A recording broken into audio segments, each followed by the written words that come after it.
তো অনেকেই বলে যে মিষ্টি আলুর শাক কি খাওয়া যায়।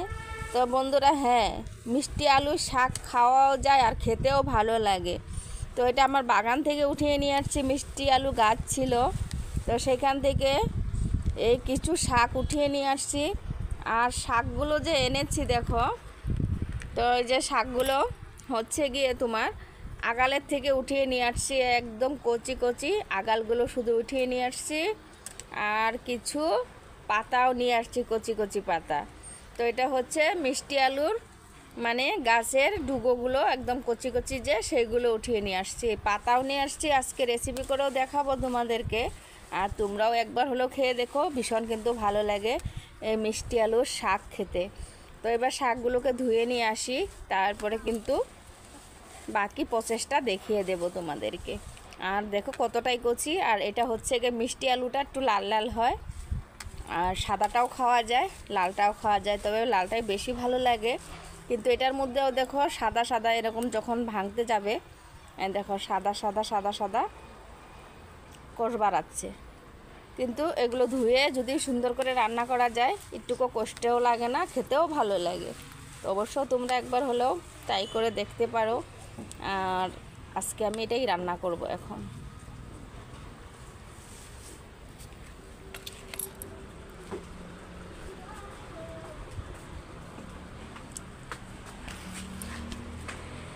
এই দেখো কত সুন্দর শাক।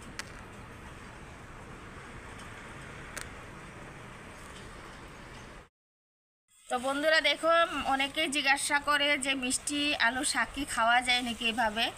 তো এর আগেও করেছিলাম, তো আজকে করে তোমাদেরকে দেখিয়ে দেব রেসিপিটা করে। এর আগে রেসিপি যদিও করা হয়নি, কিন্তু আমার বাগান থেকে টাটকা টাটকা মিষ্টি আলুর শাক নিয়ে আসছি, কিছু পাতাও নিয়ে আসছি। দেখো এগুলোকে রানবো আজকে। আর হ্যাঁ বন্ধুরা, এই মিষ্টি আলুর ডুগো পাতা খাওয়া যায় আর খেতেও ভালো লাগে। আর এটাকে আমি একদম কচি কচি যে ডুগোগুলো, সেই ডুগোগুলো শুধু উঠিয়ে নিয়ে আসছি। আর এই যে পাতাগুলো আছে, পাতাগুলো উঠিয়ে নিয়ে আসছি বেশ কিছুটা। আর একদম ফ্রেশ, একদম দেখো ঘরের জিনিস খেতে ভালো লাগে। তো অনেকে জানা নেই যে এই মিষ্টি আলু শাক কি খেতে পারে কি না, তো অবশ্যই খেতে পারে। এই মিষ্টি আলুর শাক খেতে ভীষণ ভালোও লাগে। তো আজকে আমি কোন প্রসেসে রান্না করব সেটা তোমাদের কাছে একটু শেয়ার করব। আর দেখো পাতাগুলি যে কতটাই কচি কচি পাতা আছে। আর ডুগোগুলো কিন্তু খুব বেশি বড় করে উঠাতে যাবে না, এরকম ছোট ছোট মানে একদম কচি ভাগটা যেটা, সেটাই আমি তুলে নিয়ে আসছি, মানে হাত দিয়ে যতটুকু ছিঁড়তে পারছি সেভাবে নিয়ে আসছি। তো এটাকে এখন ধুয়ে নিয়ে আসি, তারপরে রান্নার প্রসেসটা দেখিয়ে দেবো। তো বন্ধুরা, এটা তোলার সময় কিন্তু অনেকটাই দেখো দুধের মতন কষগুলো ভাড়াচ্ছে, সেটা ভয় খাওয়ার কিছু নেই।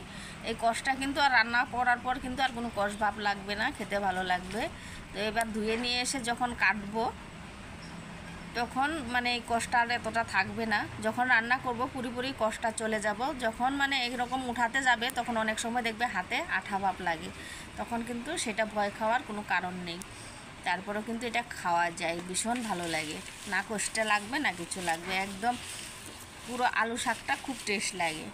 তো এমনি খালি মিষ্টি আলু শাক বলতে না, যেরকম এমনি আলু নর্মাল আলু হয়, সেই আলুর শাকও কিন্তু খাওয়া যায়। তো সেই আলু শাকটার পাওয়া যায় না এখানে, তাই খেতে পারি না। গ্রামের বাড়িতে সেই আলু খেতি করে, তো সেখান থেকে কিন্তু অনেক আলু শাক উঠিয়ে এনে আমরা অনেক খেয়েছি। তবে এখনও বাসায় যদি যাই, তাহলে কখনো এই আলু সিজনে গেলে কিন্তু শাকটা খেতে পারি। এবার ধুয়ে নিয়ে আসি। এবার দিয়ে তো বন্ধুরা, ধুয়ে একটা মানে জাজিতে রেখে দিয়েছিলাম, এখন এটাকে কেটে নিই। সুন্দর পরিষ্কার করে ধোয়া হয়ে গেছে, তো মিহি মিহি করে কেটে নিলে হবে, কুচিয়ে নিলে হবে। আর একটা কথা দেখো, এই জিনিসগুলো যে এটা চচ্চড়ি খেতেও ভালো লাগে, মাছ দিয়ে আর আলু দিয়ে চচ্চড়ি খেলেও কিন্তু ভীষণ টেস্ট লাগে। এটা প্রচুর ভিটামিন, দেখো দুধ দুধের মতো আছে আঠাগুলো।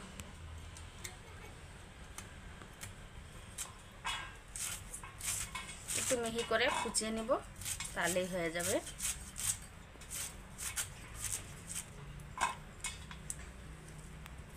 আর এই শাক রান্না করলে অন্য শাকের মতন না, এটা একটু কুচিয়ে নিয়ে রান্না করলে ভালো লাগে খেতে।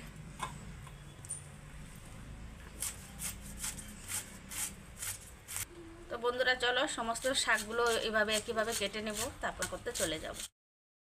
শাকগুলো কুচানো হয়ে গেছে, 3-4টে কাঁচা লঙ্কা দিয়ে দিচ্ছি এর মধ্যে। তখন রান্নাটা করে নেই, চলো শাকগুলো। তো বন্ধুরা গ্যাস জ্বালিয়ে দিয়ে দিচ্ছি আর কড়াইটা বসিয়েও দিয়ে দিচ্ছি। এইবার শাকটা রান্না করব। আর এই যে কাঁচা লঙ্কা আর শাক একসঙ্গে দিয়ে দিচ্ছি। যেরকম কিনা অন্য অন্য শাক রান্না করি সেইভাবেই করব, কিন্তু এটার তেলটা আমি এখনও দিইনি, শুকনো কড়াইতে কিন্তু শাকগুলো দিয়েছি। এবার নুনটা দিয়ে দিচ্ছি পরিমাণ মতন, কারণ শাকটা মিলিয়ে যাবে সেইভাবে নুনটা কম আন্দাজে কমই দিয়েছি।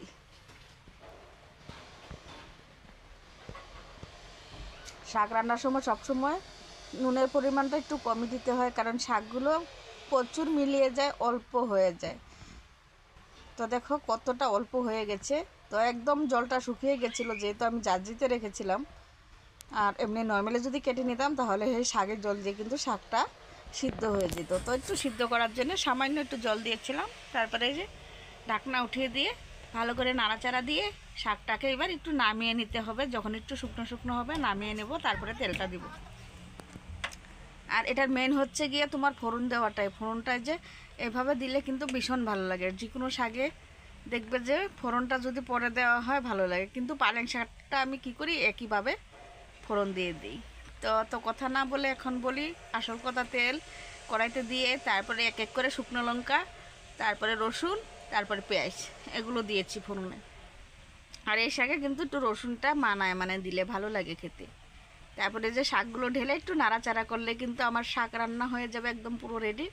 তেল দেওয়ার পর বেশি নাড়াচাড়া করে আর মিলানোর দরকার নেই, মানে 2 মিনিট নাড়াচাড়া করলেই হয়ে যাবে। খুব বেশি সময় রান্না করার দরকার নেই, 2 মিনিট সময় রান্না করে এখন নামিয়ে নিচ্ছি। দেখো গরম গরম শাক আর ভাতের সঙ্গে সেই মজা লাগে এই শাক খেতে।